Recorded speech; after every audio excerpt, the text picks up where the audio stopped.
Hello दोस्तों, कैसे हैं आप सब लोग। उम्मीद करता हूं काफी अच्छे होंगे। तो दोस्तों, एक नए अपकमिंग आईपीओ की अनाउंसमेंट हो चुकी है। ओम पावर ट्रांसमिशन का आईपीओ, उसका हम डिटेल्स वगैरह जानेंगे, लेटेस्ट ग्रे मार्केट का प्रीमियम वगैरह भी जानेंगे। और अभी जो 3 आईपीओ की लिस्टिंग हुई थी रिसेंटली ही, अमीर चंद जगदीश कुमार, पावरी का आईपीओ और साई पैरेंटल आईपीओ, उनका क्या हाल चल रहा है उसके बारे में भी अपडेट लेंगे।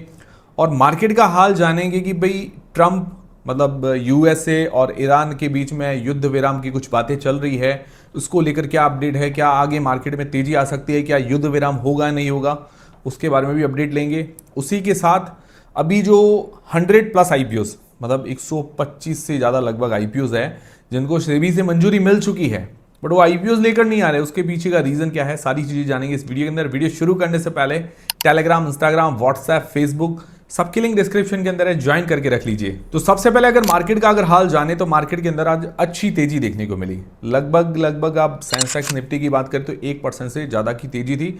और बाकी जो सारे इंडेक्स है, bank Nifty, mid cap index, सभी में एक अच्छी तेजी देखने को मिली।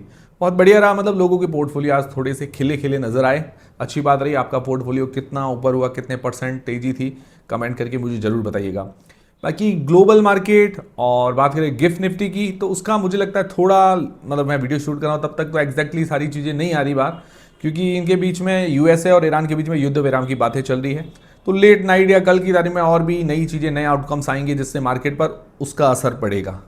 तभी एग्जैक्टली कुछ भी कहना थोड़ा पॉसिबल नहीं है। बाकी आज एफआईआईज की तरफ से नेट सेलिंग रही, 8,000 करोड़ रुपए के आसपास की सेलिंग की है और डीआईआईज ने आज बाइंग की है। एफआईआईज लगातार सेल कर रहे हैं क्योंकि मार्केट के अंदर कुछ भी ऐसी अपॉर्चुनिटी नजर नहीं आ रही है। हो सकता है मार्केट में आगे आने वाले टाइम में और भी गिरावट देखने को मिले, सिचुएशन और ज़्यादा वर्स्ट हो जाए। क्योंकि अभी देखिए, अब आप देख सकते हैं कि भाई जो ट्रंप है, उन्होंने अभी ईरान के साथ सीज फायर का मतलब उन्होंने बात चलाई भाई युद्ध विराम जो होता है कि भाई युद्ध विराम कर दिया जाए 45 दिन के लिए, पता नहीं क्या है। तो ईरान भी सही तरह से उन्होंने नहीं माना है कि भाई युद्ध विराम के लिए। तो उन्होंने एक बार कहा कि भाई युद्ध विराम तो ठीक है, बट जो स्ट्रेट ऑफ हॉर्मूज है, मतलब जो बीच में समुद्री रास्ता है जहाँ से सारे शिप वगैरह गुजरते हैं, वो खोलने के लिए अभी तक राज़ी नहीं है पूरी तरह से।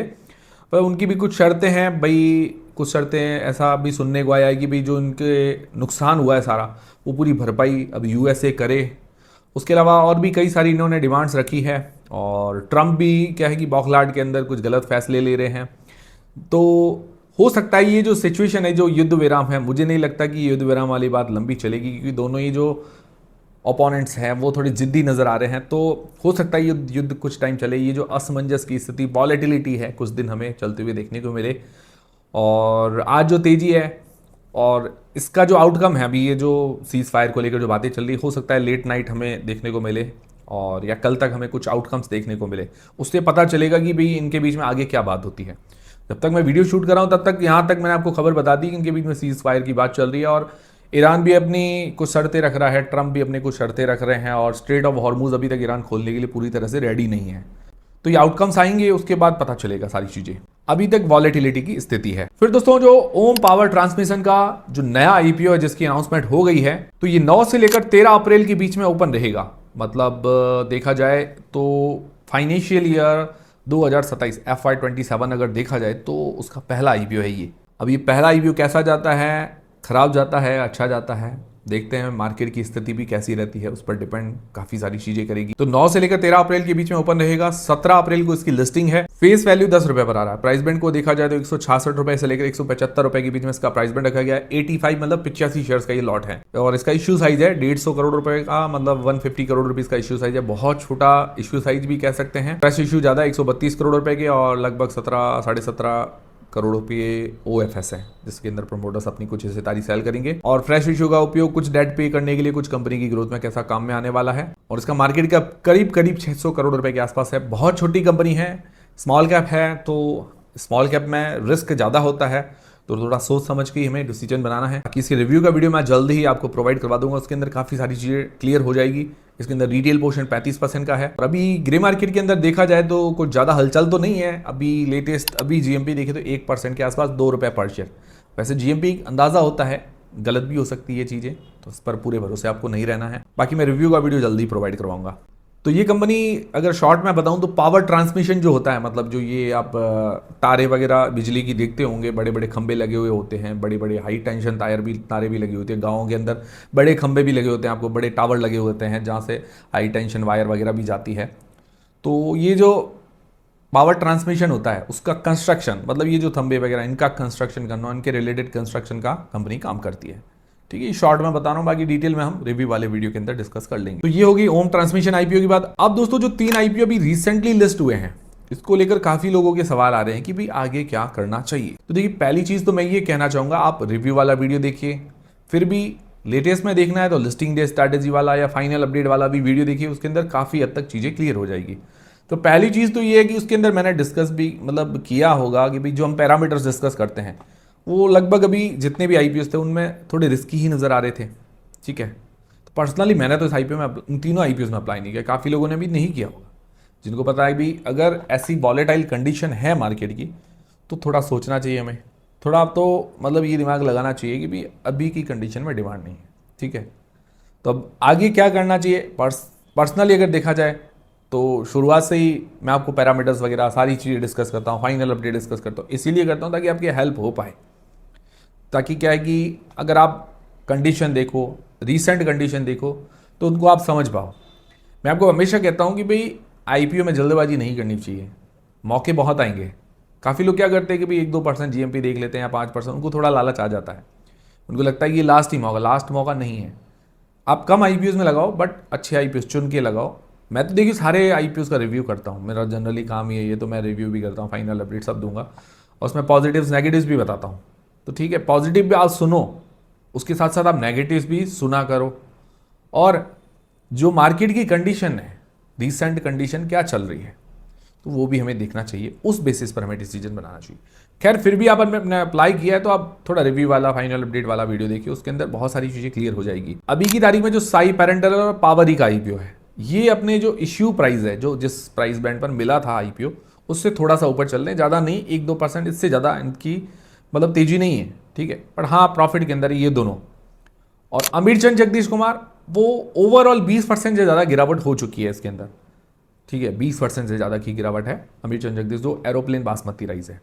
ठीक है, कंपनी के अंदर मैंने कुछ पॉजिटिव भी बताए थे, नेगेटिव्स भी बताए थे। ठीक है, वो ठीक है, पर अभी की कंडीशन भी वो भी हमें देखनी चाहिए। तो सारी चीज़ें आप देखा कीजिए, पैरामीटर्स जो डिस्कस करते हैं उन पर भी ध्यान दिया कीजिए, तो थोड़ा आपके क्या है कि उनसे बचाव होगा, आपको समझ में आएगा कि अभी की कंडीशन में करना क्या चाहिए। काफ़ी लोग सिर्फ जीएमपी ही देखते हैं, जीएमपी नहीं देखनी चाहिए, सिर्फ जीएमपी नहीं देखनी चाहिए। फेक डेटाज होते हैं, मतलब ये ग्रे मार्केट जो होता है वो अलग स्तर पर काम करता है, और इसमें 100% गारंटी नहीं होती कि यही चीज़ होगी।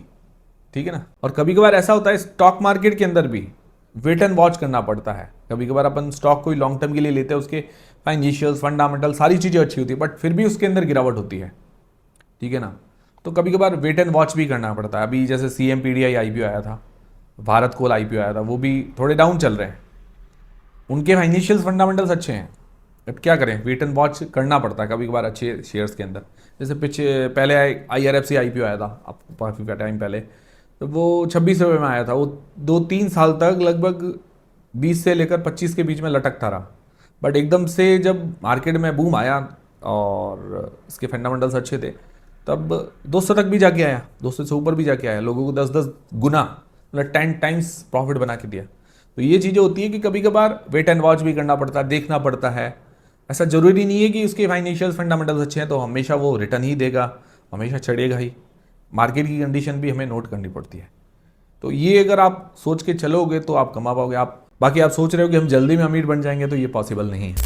फिर दोस्तों मार्च के अंदर अगर देखा जाए तो करीब करीब 38 आईपीओज ने अपनी DRHP फाइल की है। उसके अंदर शामिल है SBI mutual fund, Manipal health, Garuda aerospace, Torrent gas, इस तरह की बड़ी कंपनीज भी शामिल है। उसके अलावा और 34 कंपनियां कह सकते हैं जिन्होंने अपनी DRHP फाइल की है। और हालांकि NSE और जियो ने अभी तक अपनी DRHP फाइल नहीं की है, जिसकी सबसे ज़्यादा चर्चाएं चल रही है। जियो ने अभी तक DRHP फाइल नहीं की है, ना ही इसके लिए लेकर कोई अपडेट आया है सामने। और 2026 में देखा जाए तो करीब करीब 18 आईपीओ आ चुके हैं, और ये अभी 1900 आईपीओ ओम पावर ट्रांसमिशन का भी आ गया है। और एक चीज ये है कि भाई जो 125 आईपीओ हैं, 125 के करीबन आईपीओ हैं जिनको सेबी से अप्रूवल मिल चुका है, बट वो आईपीओ नहीं लेके आ रहे हैं। उसका बड़ा रीज़न मार्केट अभी वॉलेटाइल है, मार्केट की कंडीशन ऐसी चल रही है कि बड़ी बड़ी कंपनीज वाले भी सोच रहे हैं कि भाई जो आईपीओ डीआरएच भी फाइल कर दिया, अप्रूवल मिल गया, वो भी सोच रहे हैं कि भाई आईपीओ लेके आए ना लेके आए। तो वो भी इतना सोच रहे हैं, दिमाग लगा रहे हैं। तो आप भी एज ए इन्वेस्टर थोड़ा दिमाग लगा के मतलब कोई भी डिसीजन बनाइए। तो ठीक है, ये थे दोस्तों सारे आज के अपडेट्स। उम्मीद करता हूँ हमारा वीडियो, हमारी जानकारी आपको पसंद आई होगी, हेल्पफुल लगी तो वीडियो को लाइक जरूर करें, चैनल को सब्सक्राइब कर लें। मिलते हैं दोस्तों अगले वीडियो के अंदर। और दोस्तों कोई भी आईपीओ में, कोई भी शेयर में बाय सेल का रिकमेंडेशन नहीं है, ना ही किसी में अप्लाई करने नहीं करने का डिसीजन है, ना ही किसी में सेल करने का डिसीजन है। जो भी आप डिसीजन बनाएं अपनी रिस्क, अपना एनालिसिस लगा के बनाएं। मिलते हैं दोस्तों अगले वीडियो के अंदर।